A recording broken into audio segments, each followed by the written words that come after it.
Όντως, αδελφοί, όργανον του Πνεύματος του Αγίου, ο μέγιστος των θεολόγων, ο Άγιος Γρηγόριος, Αρχιεπίσκοπος και Πατριάρχης Κωνσταντινούπολης, ο οποίος ο ίδιος αγαπούσε κατεξοχήν όμως την ησυχία και έφευγε στα κτήματα εκεί του Πόντου, όπου διασκήτευε μέσα στα σπήλα, μη θέλοντας την συναναστροφή του κόσμου, αλλά επιθυμών να είναι μόνο Θεό ενώπιος ενωπίου και να προσεύχεται συνεχώς προς τον Θεόν Πατέρα, προς τον Υιόν και τον Πανάγιον Πνεύμα. Ωστόσο, ο φίλος του, ο αδελφικός, ο Μέγας Βασίλειος, όντας Αρχιεπίσκοπος Καισαρίας, με τον οποίο είχαν σπουδάσει στην Αθήνα, διότι το κέντρο όλων των επιστημών, της φιλοσοφίας, των μαθηματικών, της αστρονομίας, της ρητορικής ήταν η Αθήνα εκείνη την εποχή, είχαν σπουδάσει μαζί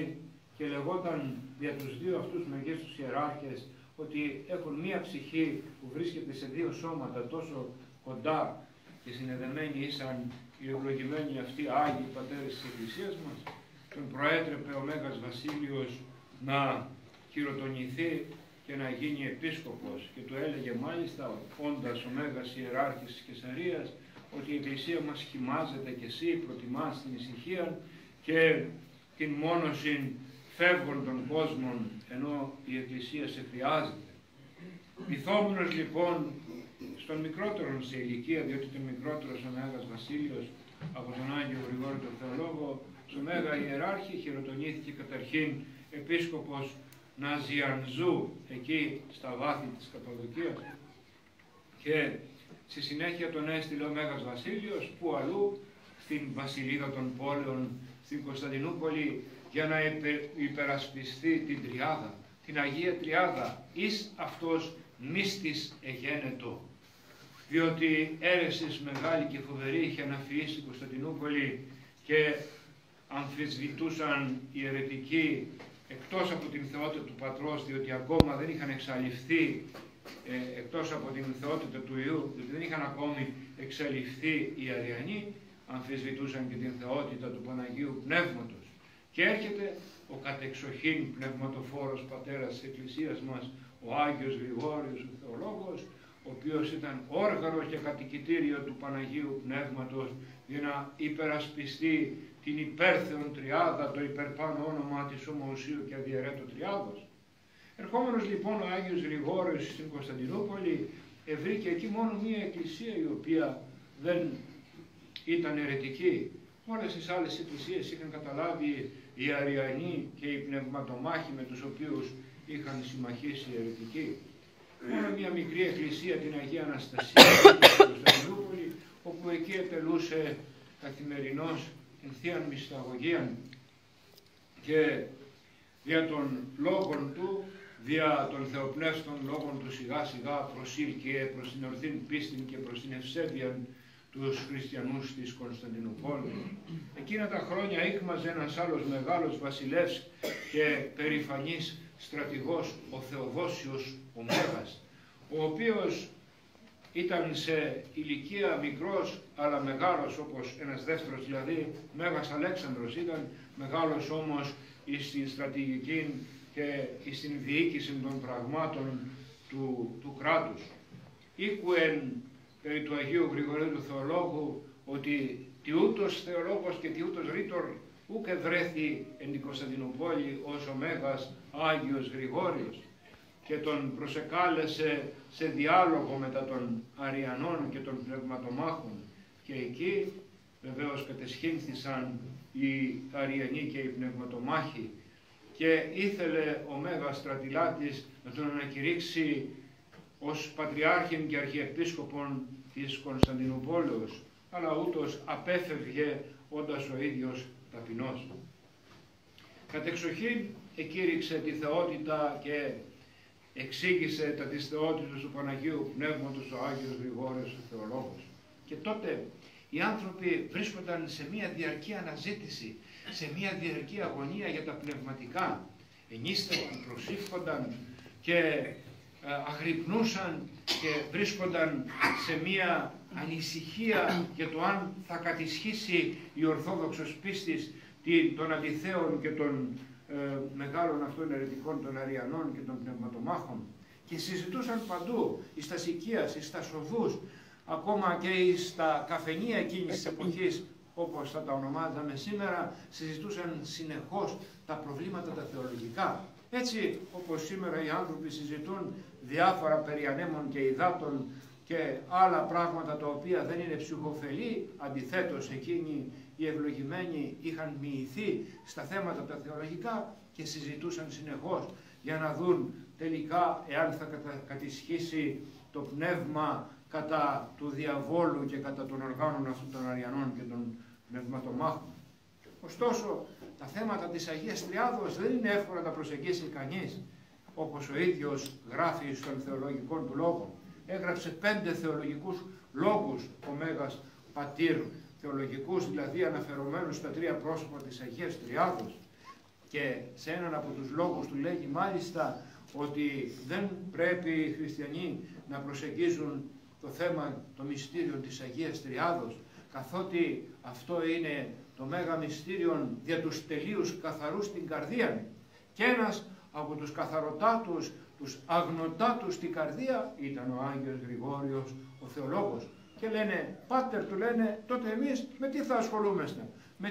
σε τι θα θεολογούμε? Θα ομιλείτε, λέει, θα ψάχνετε τα βάθη της θεολογίας, αλλά το μυστήριο της Αγίας Τριάδος δεν θα το προσεγγίζετε. Θα μιλάτε περί Αναστάσεως, περί κρίσεως, περί όλων αυτών των πραγμάτων, περί του θανάτου, του μυστηρίου του θανάτου, τα οποία μπορείτε εύκολα και είναι ακίνδυνο για σας να τα προσεγγίσετε και γι' αυτά να ομιλείτε και να έρχεστε σε κατάσταση μετανοίας.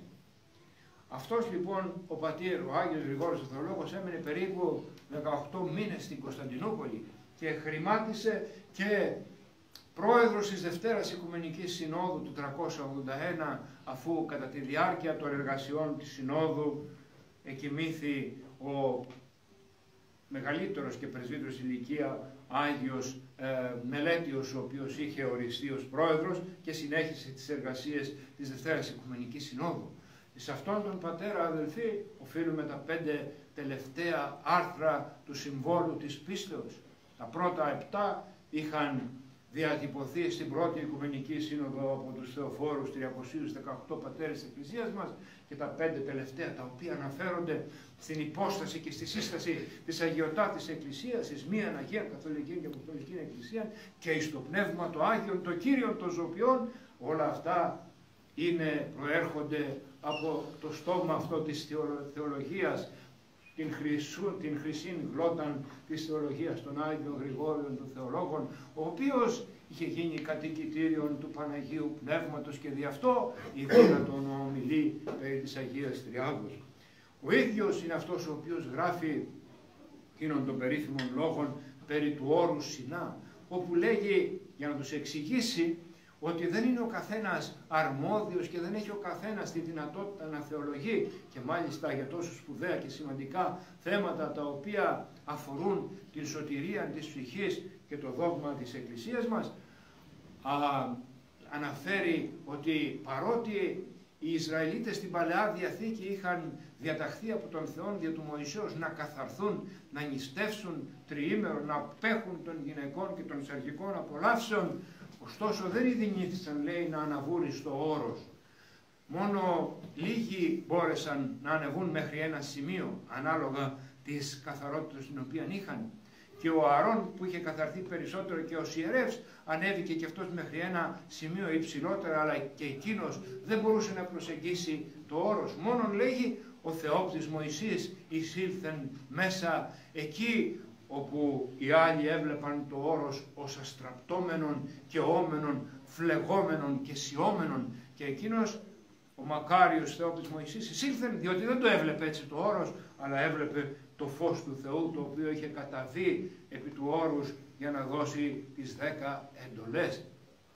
Άρα, λέγει ο Άγιος Γρηγόριος ο Θεολόγος, ο καθένας από εμάς δύναται να είδει τα θεϊκά πράγματα αλλά και τον κόσμο να τον προσλαμβάνει με τις αισθήσεις του έτσι, με αυτόν τον τρόπο όπως δύναται, όπως δηλαδή σε εκείνη την κατάσταση την πνευματική την οποία έχει φτάσει μπορεί να ενεργεί η χάρις του Θεού και να του φανερώνει εκείνα τα οποία σε άλλους μένουν κρυπτά και αφανέρωτα και τα μυστικά της θεολογίας να τους αποκαλύπτει. Αυτός λοιπόν είχε ξεπεράσει τα όρια αυτά και είχε φτάσει εις το ακρότατο της θεολογίας, εις την κορυφή του όρους του νοητού Σινά και μπορούσε να συνομιλεί μόνον Θεό και γι' αυτό τον εφώτισε η χάρις του Παναγίου Πνεύματος και δίδαξε Ορθοδόξους και η διδασκαλία του είναι εκείνη η οποία επεκυρώθη από την Αγία Δευτέραν Οικουμενική Σύνοδο. Άρα και εμείς αδελφοί οφείλουμε να καθαριζόμαστε συνεχώς δια των μέσων της καθάρισης που μας προσφέρει η Αγία μας Εκκλησία και διδάσκει η Αγία μας Εκκλησία δια των νηστιών, δια των προσευχών, δια των αγρυπνιών, δια των βοσχηνίων, δια των μετανιών και όλων των Αγίων Μυστηρίων από τα οποία λαμβάνουμε την άκτηση των χάριν και μπορούμε να κοινωνούμε και να επικοινωνούμε με τον Θεό. Λέγει δε ο Μέγας αυτός πατήρ ότι όποιος από αυτήν εδώ τη ζωή δεν είδει τον Θεό ως φως και δεν προσλάβει στην καρδία του την βαθυτά την εκείνη ειρήνη την πάντα νουν υπερέχουσα, εάν δεν δει τον Θεό έτσι όπως είναι δηλαδή ως φως, ως ειρηνικών φως, ηλαρών φως, ως αγάπη, αν δεν τον προσλάβει, τότε στη μέλουσα ζωή πρόκειται να ειδεί, λέει, να ειδεί τον Θεό ως πυρ, ως φωτιά, ως πυρ καταναλύσκων, διότι οι ιδιότητες του Θεού είναι μεν καταρχήν ιδιότητες οι οποίες δίνουν στους ανθρώπους την ειρήνη όταν έχουν την κατάλληλη, βρίσκονται σε εκείνη την κατάλληλη κατάσταση να προσλαμβάνουν την ειρήνη, έχουν την ειρήνη και λαμβάνουν την ειρήνη ή το Θεό ως φως, αλλά ταυτόχρονα ο Θεός είναι και πυρ καταναλύσκων, δηλαδή καταναλώνει αυτούς οι οποίοι και αναλύσκει και διαλύει κυριολεκτικά τις υπάρξεις αν πλησιάσει ο Θεός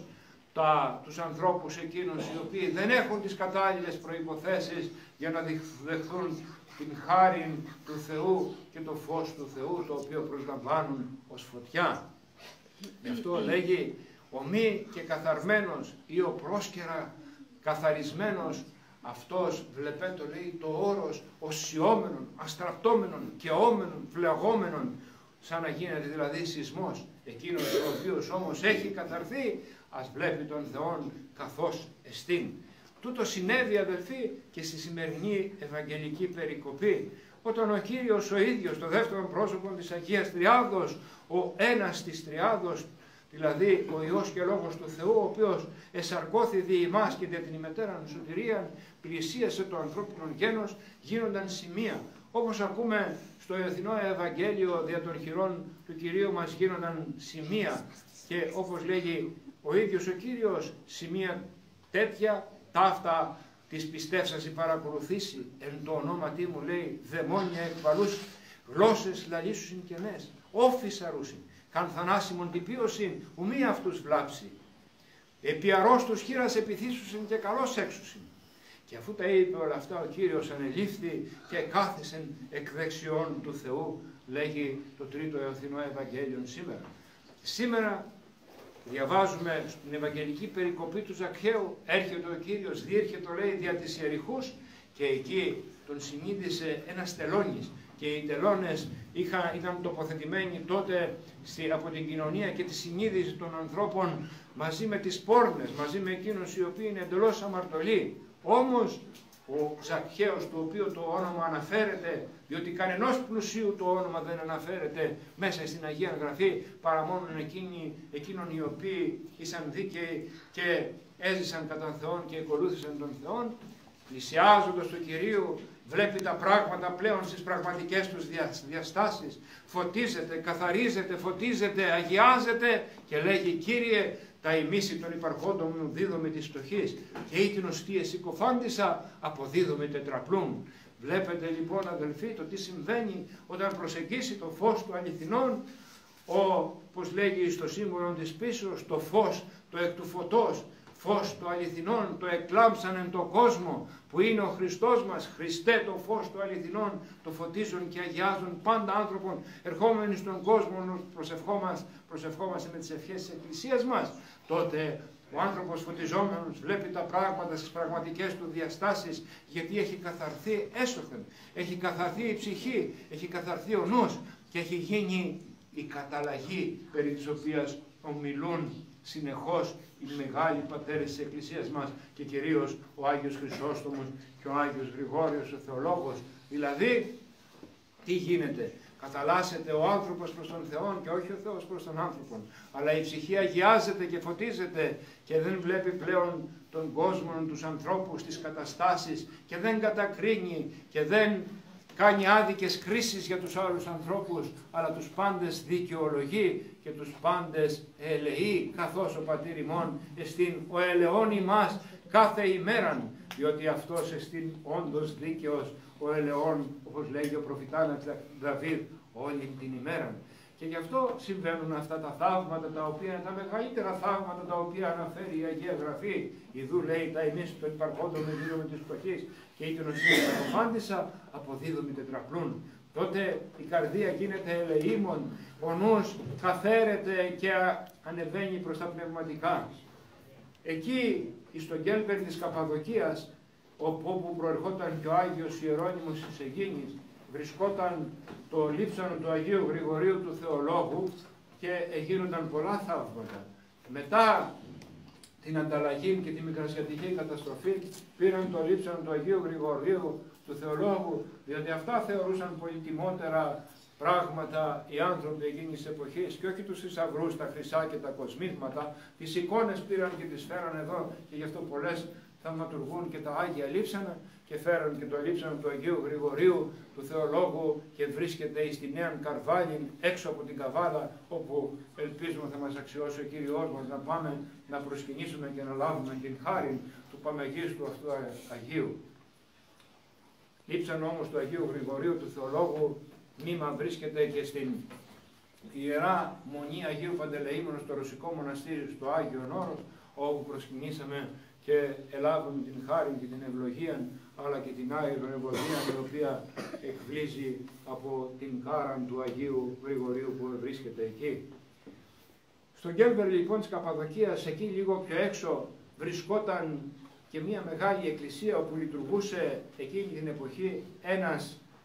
ευλαβέστατος ιερέας, ο Πατήρ Ιωάννης,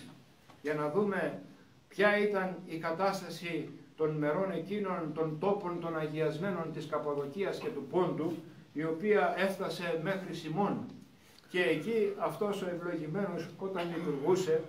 για να καταλάβουμε και σε ποια κατάσταση βρισκόντουσαν οι μεγαλύτεροι πατέρες της Εκκλησίας μας, αργούσε λέει πολύ κατά των χρόνων της επικλήσεως. Και όταν ερχόταν ο καιρός του καθαγιασμού αργούσε 5 λεπτά, 10, 15, 20 λεπτά και οι ψάλτες δεν ήξεραν τι να είπουν έξω και έλεγαν μια φορά τον πατέρα Ιωάννη, δάσκαλε, διότι έτσι ονομάζαν τους ιερείς, αργείς πολύ κατά των χρόνων της επικλήσεως. Δεν δίνασε να διαβάζεις γρήγορα την ευχή και ούτε να τελειώνομεν. Δεν έχεις την φυλάδα εμπρός σου. Την ευχή τους λέγει εκείνος ο Μακάριος γνωρίζω και την φυλάδα την έχω και στην γεγραμμένη η ευχή, αλλά δεν δίναμε. Πώς δεν δίνεσαι πατέρα μας, του λένε. Εκεί θα διαβάζεις την ευχή και θα σηκώνεις, θα σφραγίζεις τα τίμια δώρα και πείσουν το ποτήριον των άρτων τούτων και το ποτήριον τούτο και τα λοιπά λόγια της ευχής. Την ευχή λέει γιγνώσκο, αλλά ου δύναμε, διότι πήρ ορό άνωθεν της τραπέζης, 2-3 μέτρα υψηλών και δεν δύναμε να εισέλθω στο κατασφραγίσε τα τίμια δώρα και να συνεχίσω την Θεία Λειτουργία. Και παρακαλώ τον Κύριον μου, τον γλυκύτατον μου Ιησούν, Κύριε λέει και δέσποτα της ζωής μου, σε παρακαλώ σε οικετεύω, άρον τα σφλόγα στάφτα εις το εισελθήν με και κατασφραγίσε τα τίμια δώρα. Και πότε λέει, ανέρχονται, απέρχονται προς τον ουρανό οι φλόγες και άλλοτε γίνονται καμάρα και εισέρχομαι και εισφραγίζω τα τίμια δώρα και ούτω τελειώνομεν. Αλλά τούτο εύκολον που και στήν. Τόσο κατανυκτικός ήταν αυτός ο πατήρ Ιωάννης εκεί όπου βρισκόταν το λείψανο του Αγίου Γρηγορίου του Θεολόγου εις το Κέλβερ της Καπαδοκίας, ούτως ώστε λέει όταν λειτουργούσε αυτός 1000 και πλέον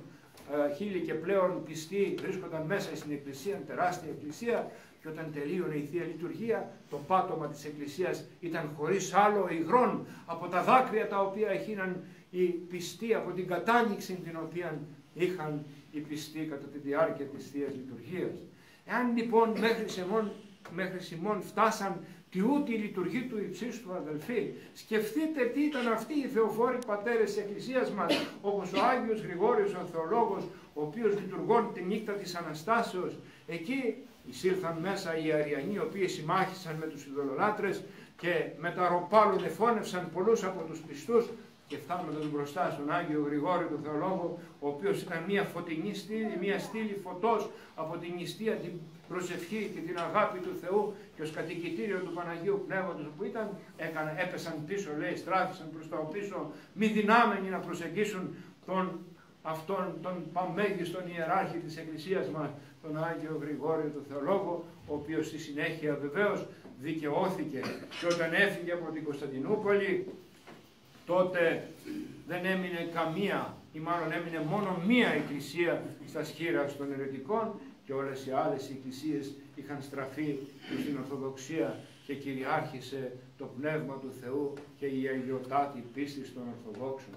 Έχοντας λοιπόν, αδελφοί, και εμείς τιούτους πατέρας και οδηγούς, ας βάλουμε